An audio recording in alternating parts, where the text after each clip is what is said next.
السلام علیکم ورحمۃ اللہ وبرکاتہ۔ نحمد و نصلی علی رسول الکریم، اما بعد، اعوذ باللہ من الشیطان الرجیم، بسم اللہ الرحمن الرحیم۔ آئیں علم نافع کی دعائیں پڑھتے ہیں۔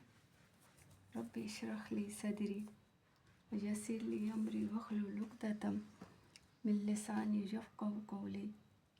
اللہم انا نسألک علما نافعا ورزقا طیبا وعملا متقبلا۔ ربی یسر ولا تعسر وتمم بالخیر۔ بسم اللہ الرحمن الرحیم۔ یہ معرف الحدیث ہے۔ معرف الحدیث کا حصہ جہرم ہے اور اس میں حج کے متعلق تمام احکام بیان کیے گئے ہیں۔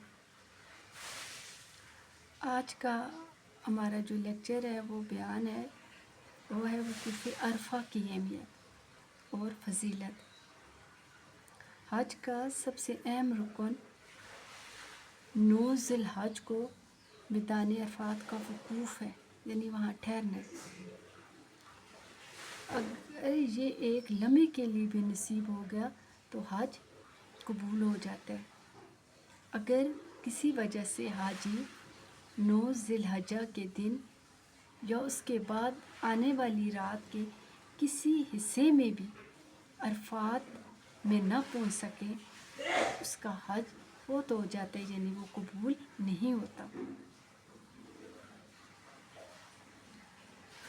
حج کے دوران اگر دوسرے مناسک حج جیسے طواف ہے، سعی ہے، رمی ہے، جمرات وغیرہ اگر کسی وجہ سے ادا نہ ہو رہ جائیں تو ان ارکان کا کوئی نہ کوئی کفارہ ہے، لیکن وقوف عرفہ اگر رہ جائے تو اس کا کوئی بھی کفارہ نہیں ہے۔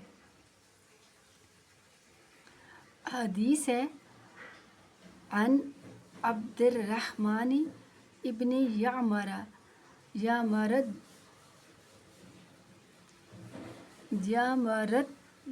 دولی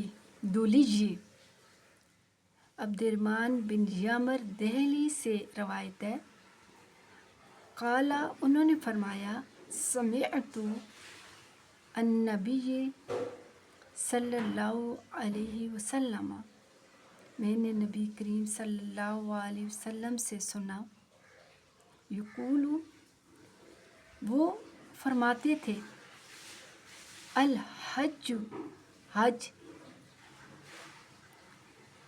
یعنی حج کا خاص رکن جس پر حج کا دار و مدار ہے۔ جب آپ حج کرنے کے لیے جاتے ہیں تو نبی پاک نے فرمایا ہے، حج کا سب سے اہم رکن جس پر سب کچھ دار و مدار کرتا ہے، الحج عرفۃ، عرفۃ یعنی وقوف عرفہ ہے۔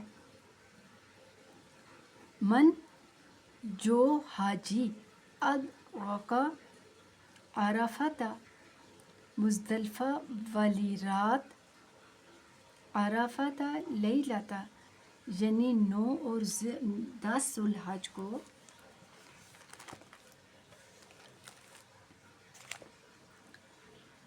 کی درمیانی شب میں جمع ہوں، پہنچ جائے، طلوع الفجر، صبح صادق سے پہلے۔ ٹھیک ہے، ان کا عرفہ کے دن جب حاجی 9 اور 10 ذی الحجہ کی درمیانی شب کو صبح صادق سے پہلے عرفات میں پہنچ جائیں، فقط پس تحقیق ادرکا، وہ پا چکا، الحج حج کو، اس نے پا لیا، یعنی اس کا حج اللہ مکمل ہو گیا۔ پس اور قد تحقیق ماضی قریب ہے کہ مطلب کام مکمل ہو چکا۔ ایام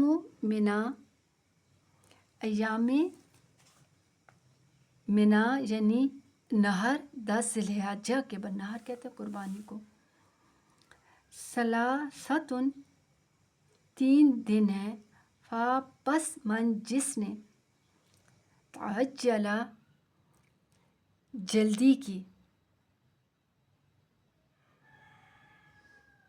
یعنی وہ جلدی منا میں چل پڑا، فی یومین صرف 2 دن، یعنی اگر کوئی آدمی صرف 2 دن میں منا کی طرف چل پڑا، پس لا نہیں ہے اسم کوئی گناہ علیہ اس پر،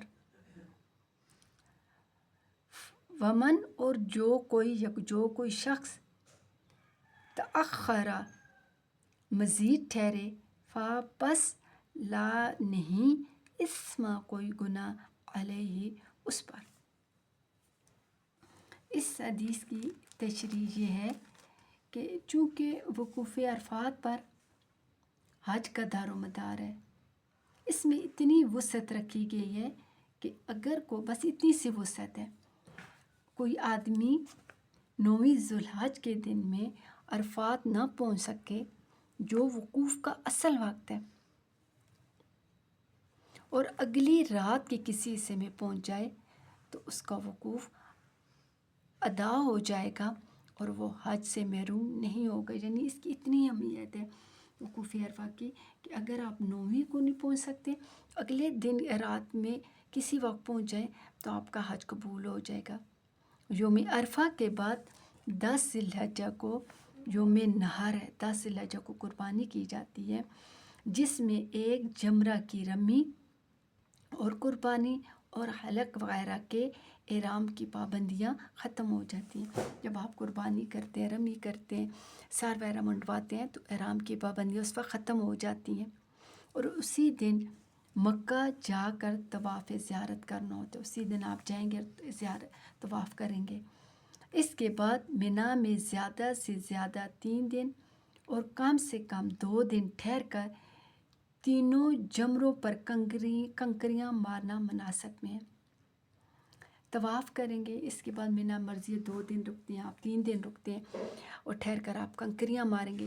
بس اگر کوئی شخص صرف 2 دن یعنی 11 اور 12 ذی الحج کو رمی جمرات کر کے منا سے چل دے تو اس پر کوئی گناہ نہیں ہے،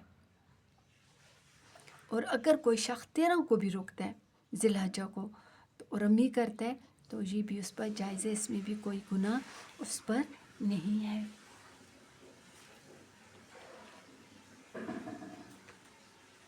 سبحان ربک رب العزت عما یصفون وسلام علی المرسلین الحمد للہ رب العالمین۔